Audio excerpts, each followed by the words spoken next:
Well, that went about as expected.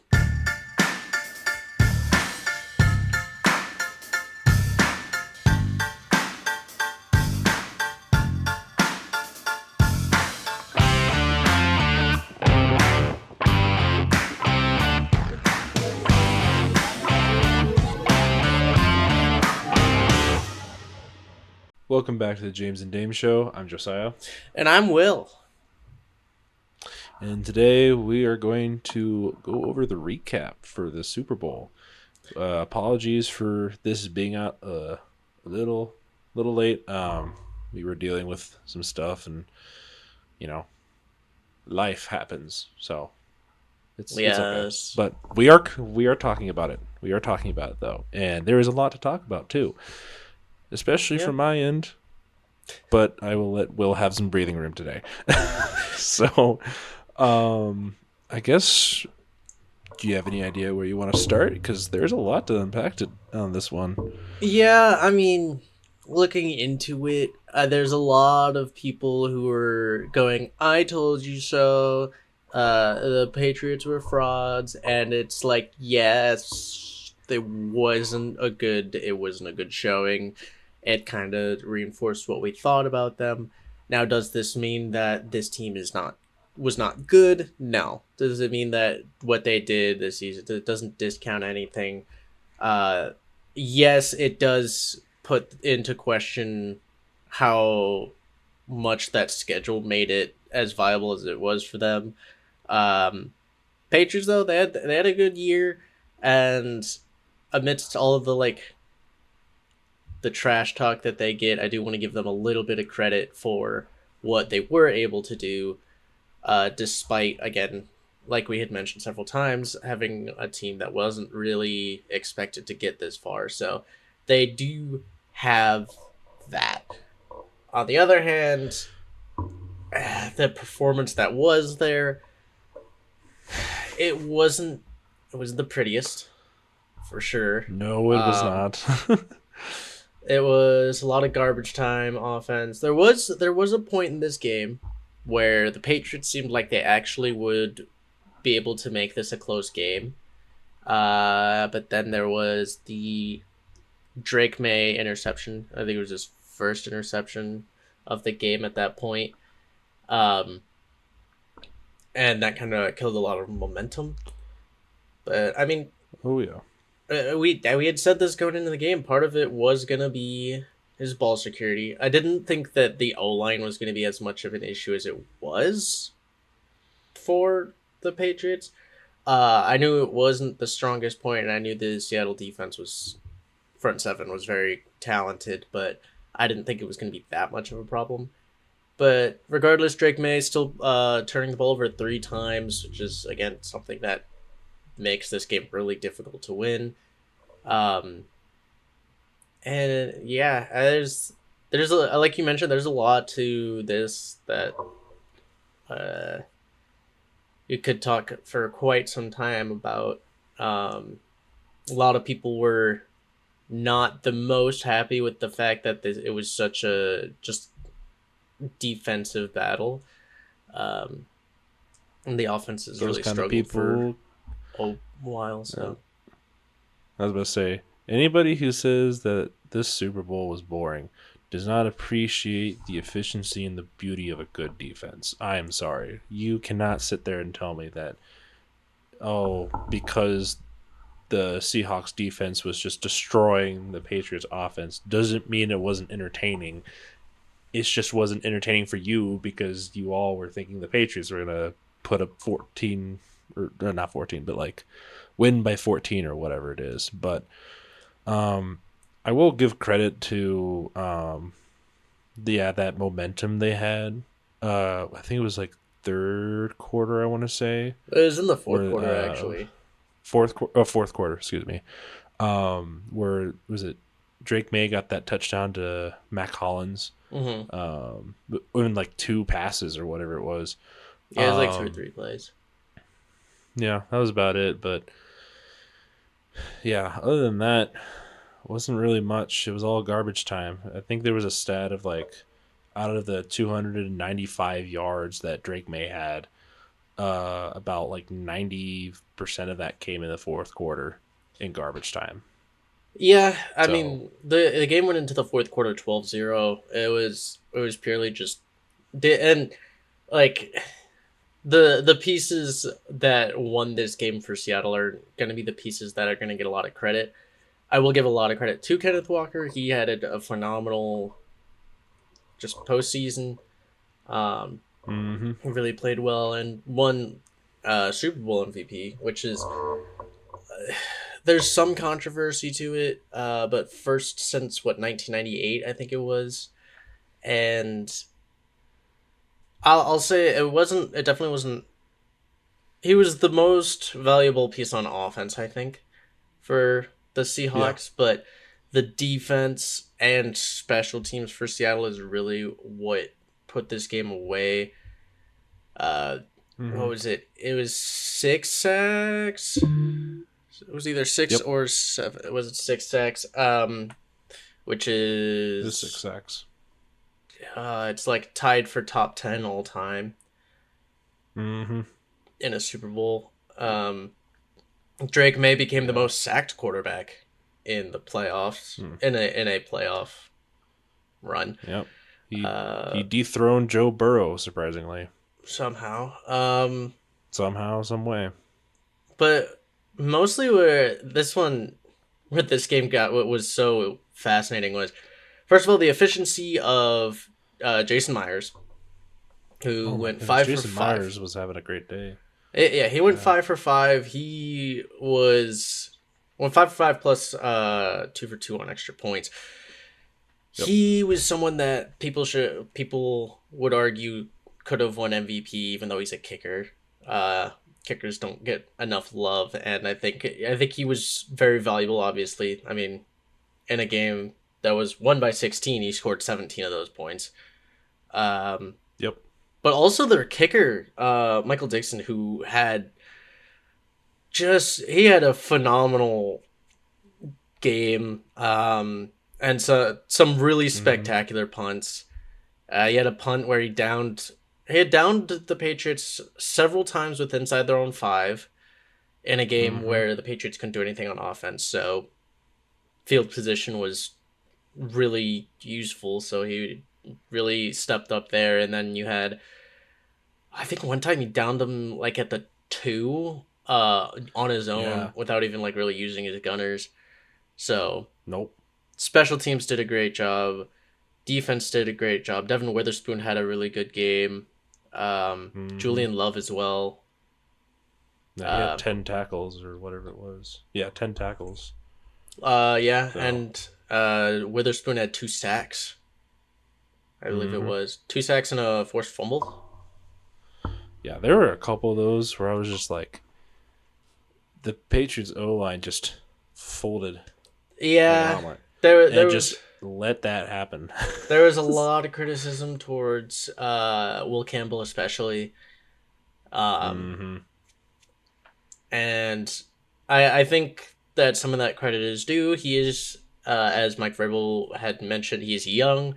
He came back from what was thought to be a season-ending injury to play in the end of the season, and so he was able to come back. So, but like, there's going to be some caveats to his play, but at the same time, there is still a lot of growth for him. He is young. It Mm-hmm. is his first year, and he didn't have an easy feat as the Seahawks defense is truly terrifying. Yeah, So that front seven is a whole nother unit right there. that So, that yeah.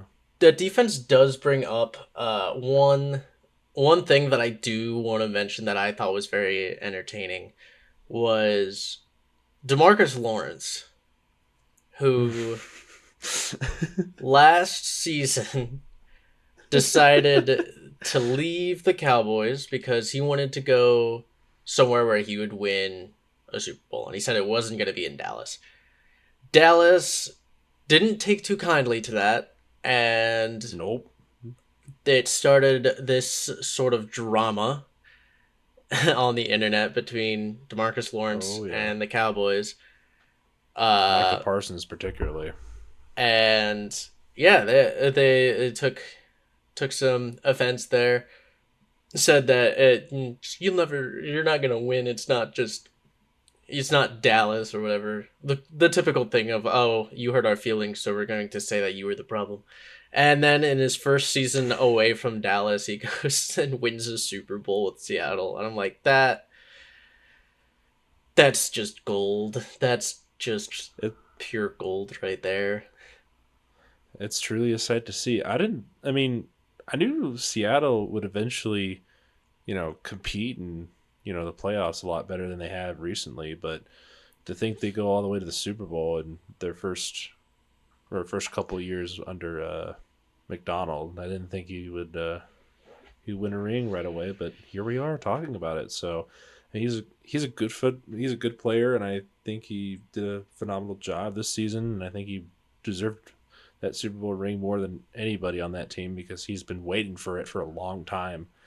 Um, I think it's absolutely hilarious that he got to win a ring way before Michael Parsons did. Because Michael Parsons clowned Demarcus Lawrence for leaving the Cowboys, and then Parsons leaves to go to Green Bay. So that's kind of irony right there. So I mean, to be I don't fair, know. he didn't leave. He got shipped off, so. Fair, but he was also he was contributing to that though. Man just wanted Parsons his was not cooperating whatsoever. man But just wanted his anyway, contract. But yeah, I mean, there's he wanted a contract. Yeah. there's a lot here um with this game, and Mm-hmm. it does feel like it gets repetitive, but there's always a lot of storylines surrounding it. Another piece of storyline though is Sam Darnold, first Mm-hmm. quarterback in his class to Mm-hmm. win the Super Bowl. Um, he gets to do it against the Patriots, the team that sparked the scene Ghost. Now he's earned the nickname Ghostbuster. Oh, that's So pretty cool. I didn't hear that yet. That's yeah, pretty they dope. gave him Ghostbuster. I will say, as if still on the topic of nicknames, they had developed a name for the Seahawks defense, and they went with dark mode, I think is what it was, and I don't. I thought it was the dark side.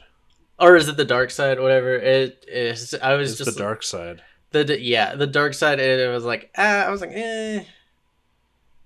I mean, it's a new name for a new kind of beast because it's not the Legion of Boom. The Legion of Boom was that safety corner linebacker front. Now the dark side's all that front seven right there. So it's a completely different defense, but equally terrifying to the Legion of Boom in different ways. Yeah. The But the yeah, name just doesn't ring as much as Legion of Boom did, so I'm just like I was like yeah. but Well, Legion of Boom is iconic though, so you can't argue with that. yeah. Um, yeah, I do want to, I guess, add to the Sam Darnold thing too, because I don't know, because I kind of felt bad, like just reflecting on the journey, for Sam Darnold, only because I was actually one of those people who clowned on him a little bit, his first few years. Just like I didn't think he was going to be good at all, and it was it's kind of a sock to the face, honestly. And Sam Darnold definitely deserves that ring, and he truly broke everybody's minds while doing it too, because um, a lot of people were questioning about how actually good he was, especially with that first season or that only season he was with the Vikings. Because a lot of people were like, "Oh, it was just the team around him that was flourishing. It was not him leading that team." I didn't doubt him a ton, but I had my concerns, especially towards the big games. But once we got it rolled around to the playoffs, I was like, "Yeah, he can win them. He can win them." So he's fooled everybody. So he's accomplished his ghosts, and or he's beaten the ghosts and beaten the accusations of not a good quarterback, especially in the big games. So I'm really proud of Sam Darnold, and it's a really good story to look back on. And it also changes the whole landscape of getting a quarterback in the NFL too, because now there's a lot of questions about, all right, who's going to be the next Sam Darnold? Who's going to be that quarterback who's going to finally boom after 5 years in the league or something like that? Because a lot of people are like, well, you have Trey Lance, you have like other backups all over the league and everything. Obviously, very long shot for that, like Drew Lock and stuff and other players like that. But I don't know. I like the idea of seeing a couple players, get back into the prime light and show what they're really made of. I mean, you saw it with Baker Mayfield. There were a Yeah, couple years that we thought Baker Mayfield just fell off the face of the earth, and now he's back. So yeah. sometimes it just takes a new scenery. So I mean, that's my piece. we've seen that quite a bit over the past few years. But I mean, first my first like major example of that, actually, ironically, was still with the Seahawks, was Geno Smith. He was one of the first ones who was a journeyman for so long until he landed with the Seahawks, and then he actually earned that kind of starting role. But Mm-hmm. in more recent memory, yes, it's been it was Baker, and then it was Sam Darnold, and now there's potentially Daniel Jones, and it. I mean, Baker showed the idea that, hey, these guys from these classes that still had like all this hype, they still could be the guy. They could still be like a Well, very franchise guy easily, and yeah. win you a lot of games, but they still came with the question of, well, just because they're good and can win you games, does that mean that they're gonna are they Super Bowl worthy? And you saw with Sam Darnold last year, it's Mm-hmm. like, okay, here's another example. Is this gonna win you a Super Bowl though? This kind of quarterback, and now that question has been answered that it can win you a Super Bowl. So now it reinforces that even more. And like you, I'm very curious to see that. I forget what they're calling it. Is it like the reacclimation quarterback project or whatever? They're I don't remember exactly what they're calling it nowadays, but like right now I think Daniel Jones is the next guy Uh, on the block. Um oh yeah, Daniel Jones. Yeah. or he's going to be a guy to get some looks. And obviously we'll talk about that when it gets to free agency, as he's supposed to be a free agent. We'll see what the Colts do with him. But Sam Darnold completely shifting the uh, kind of attention quarterbacks get after a flop those first few years. Maybe we see someone like, again, a lot of these names are gonna seem like because of their past, but you never know because of like Yeah. Sam Darnold. You could see Zach Wilson do something. You could see, uh, I mean, Justin Fields. People have been trying to make it work with him. We'll see maybe if he can get the job somewhere. Anthony Richardson, like you mentioned, Trey Lance, who I believe is set to be a free agent. Mac Jones is another one that's been floated around a lot. Mm, So yeah. there's all these quarterbacks that have almost, it feels like, new hope because of Sam Darnold, and it's a feel good story for, I think, everyone who wasn't rooting for the Patriots, because the Seahawks, it's like you get, it's a revenge game. It's a prove it. It's like the final nail in the coffin to prove Sam Darnold is legit quarterback. Mm-hmm. K9 gets so much credit. Um, Rashid Shaheed, he gets to go from the Saints to a Super Bowl team, and that's a nice turnaround. And he also potentially is going to get a nice contract if he moves on from Seattle after this Mm-hmm. year. Cooper Cup gets another Super Bowl. Um, Yeah. so many pieces of that defense. It's such a great story for the Seahawks, uh, and I'm very happy. I was very happy to see the team that kind of was such a dominant team come in and actually earn their flowers in the best way possible. And Mm-hmm. I do want to still give credit to what the Patriots did, especially the defense. The defense still showed up pretty well. Um, Gonzalez. Christian We need to Gonzalez, talk more about we need to talk more yeah, about him. As much as I dislike the Patriots sometimes, Christian Gonzalez, he is one of the best corners in the league right now. I mean, he's the reason why the Seahawks didn't put up like 35 or so. I mean, there were a couple breakups that he had, especially on JSN. That one pass towards the end zone. Yeah, he had. He's phenomenal. He's Hmm. phenomenal. So He it's just was someone that yeah. I mean, at the time, it was like when people were when the Patriots were just coming out of their Brady era. When they Hmm. got him, I was like, but no, I love Christian Gonzalez. He's one of my favorite corners, and while his team didn't show up as a whole in the big game, he definitely under got put under some limelight to prove himself, and Hmm. he's had a spectacular year, spectacular playoff run, and like you mentioned, he's one of the best corners in the league, in this young era, and so I I was very happy to see him do as well as he did. Where even though it felt like at time. I mean, again, I'll give a lot of credit to the defense as a whole for the Patriots. They played really well, uh, but Yeah.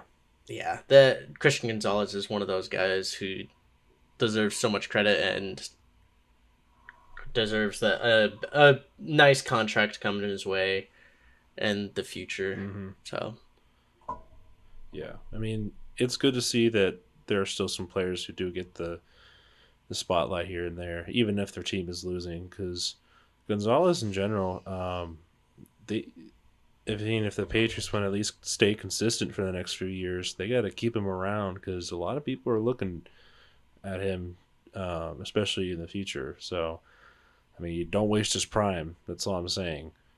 Um, but oh yeah, other than that, I mean, as much as I like to dog on the Patriots and all, but there's still some aspects I'm just like, it's not entirely a couple players' fault. It's just they just were not there that day. Mike Vrabel, I saw some of his speeches during the huddles and timeouts and everything. I'm like, I mean, he's trying to get them pumped and everything, but you can tell it's just not working. And they felt super defeated, like towards the end of the first half, just like not getting anything done.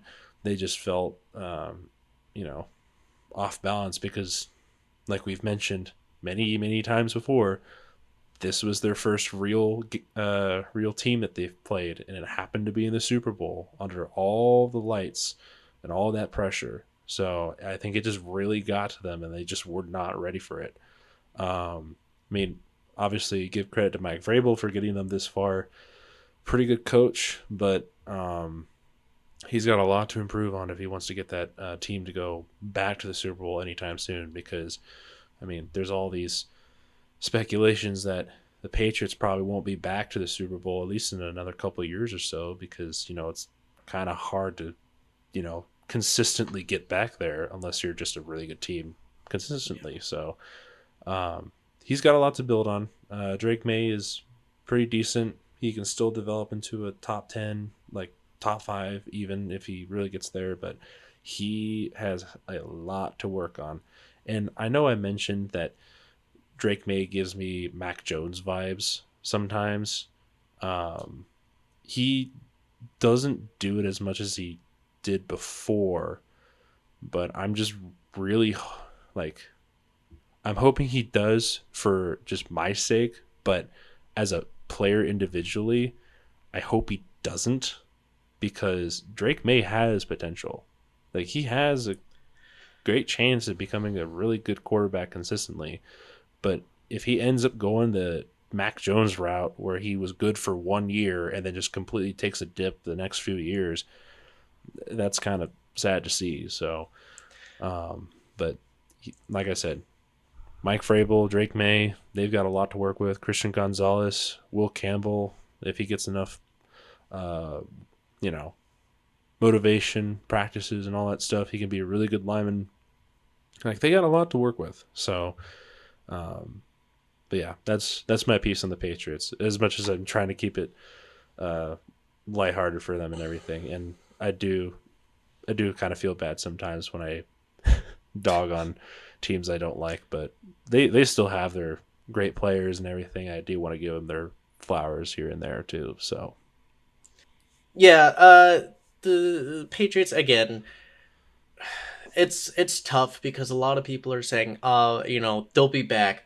He'll be back," and it's like that's such a hard thing to say, and it's a lot easier to yeah, it say when is. he is in a Patriots uniform, as one of the successors to Tom Brady. It's like it's so easy to say that, but it's really hard to actually do that. And I will say again, Drake May didn't play well, but he didn't play well in any of the most of the playoffs. He didn't play very well. It was not No, him. he was The pretty average. even he was just very. He had a lot of mistakes through the playoffs, and again, Yeah. so did the O line. The offense had a lot of weaknesses through the playoffs, and that's what really the concern was with this Patriots team. Like going into the year, going into the playoffs, going into the Super Bowl, was they were young and an inexperienced offense with not a lot, not like outstanding talent. Drake May again, yes, he's put on a good show of his improvement, but it was his first playoff run. You had two rookies on the O line, and Stevenson. He's had pretty decent playoffs, but he wasn't able to do much. Henderson's a rookie. You have really young receivers. This team has a lot of room to grow, and it needs to get better. This never felt like it was meant for the Patriots to be a Super Bowl year for the Patriots. But through good coaching, good quarterback play, and everything, they were able to get there. And again, a lot of help from the defense because their defense played really well down the stretch in the playoffs. That's kind of what won them a lot of their playoff games was a lot on the defense. But at the end of the day, the team didn't have the experience I think they needed. And, the next couple years, I think they're going to be contenders because of now this team has that experience. Drake May is going to be coming in. He's been to the Super Bowl. It's so hard to say though. Well, it's easy to say because it's the Patriots and because of how well they did. Hmm.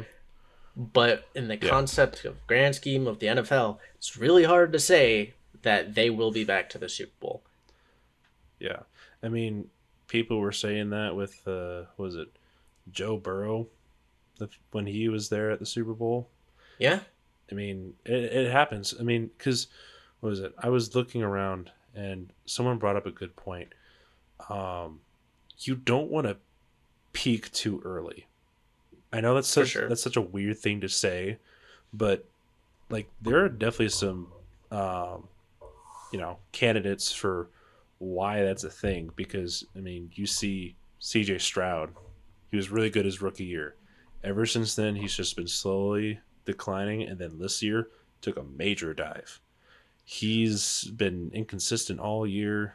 Um, and that's just kind of what I fear is going to happen sometimes. You're just going to have these not just quarterbacks, but these teams that just peak way too early and then they're going to struggle to maintain any consistency and then they're just going to be stuck in the mud for a while. I mean, like you said, it's really hard to get back here because getting to the Super Bowl is not easy.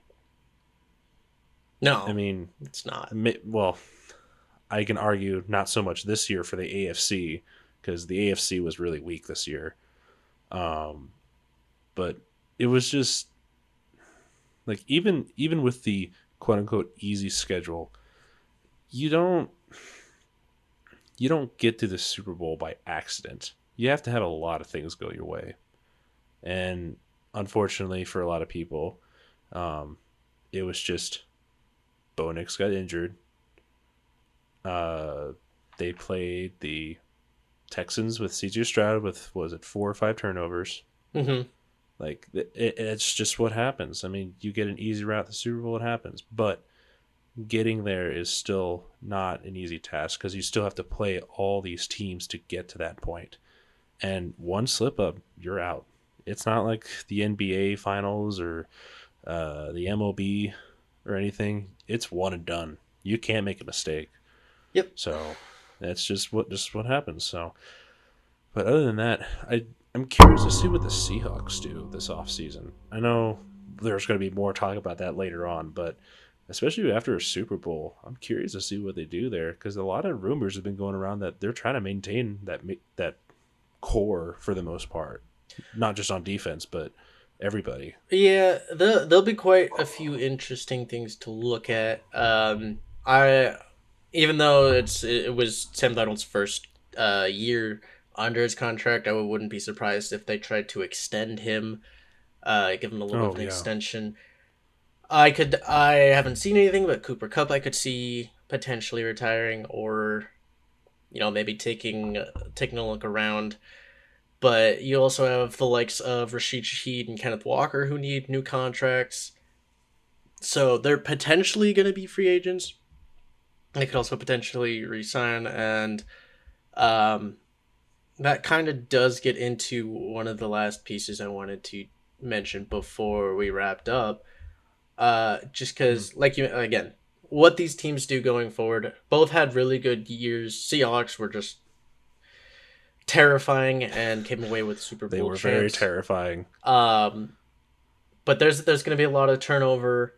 Um, Obviously, coaching moves have all happened at this point. Well, for the most part, teams are settling in with coordinators and stuff, but teams have their head Mm-hmm. coaches. Clint Kubiak has moved on, and that's going to Mm-hmm. be how do the Seahawks bounce back from that? That's going to be a very big piece. Um, but well, there'll be a lot to talk about going forward with these teams, but also with the rest of the teams around the league. And so, I guess kind of Mm-hmm. just to talk about what we're expecting going forward as the offseason is kicked off. Um, as Mm-hmm. of February 17th, teams are able to franchise tag players now. That window has opened up now. They got until I think it is March 3rd to Yeah, it was finalize. early March. Yeah, to finalize the franchise tags, and then March 11th is when free agency opens, which means you have the Mm. day or two before where it's the legal tampering period. Um, Legal tampering. Yeah. it's weird. It basically opens a day or two early. Um, Yeah. So that all is going to be kicking up real soon. Also, February 23rd through March 2nd is when the combine's going to start. So we're going to also get to talk about that coming Yep. up soon as well. And then obviously a little bit further down the road, we're going to have the 23rd to the 25th of April will be the NFL draft. So currently we're entering the trade or not the trade, the franchise tag period, um, Mm-hmm. which is where we'll see big signing, big 1 year deals basically, but also some trade indications. Some people getting released, which we've seen a few already. Oh yeah. That we'll get to relatively soon and talk about those, but. There's a lot coming up as far as that will shape what next year will look like. But this recap, summing up the bookend to the 2025-2026 season, was a dominant performance from the Seahawks, winning themselves a Super Bowl, and Their second. Mike McDonald getting it done. Yeah. Where did the time go? That's a good question.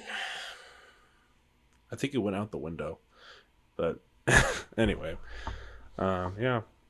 I guess ditto for that. I mean, I'm excited to see what this offseason kind of brings into, especially with all the salary caps and everything. I'm curious to see what certain teams do with all that money, especially trying to keep players around. So, yeah.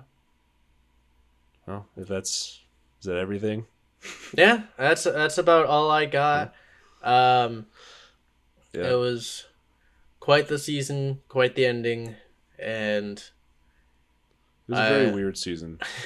was very weird, but I really can't complain. Weirder than Yeah, I was going to say weirder than normal because every season's weird. This one's just weirder than weird. Yeah. But, yeah. Well, if that wraps everything up, thank you all for joining us on this recap. We'll be going over different kinds of content in the next 2 weeks, especially leading up to the draft. There's going to be some talking about certain, I guess, like we mentioned already, salary caps and off-season trades, deadlines, and all that kind of stuff. And we're excited to dive into that stuff. Absolutely. The season isn't over, but we're not going to stop. You're not going to stop us. What are you going to do, huh? You won't find me. Or will. But thank you all for joining us on this recap, and we'll see you very soon. See ya. Bye.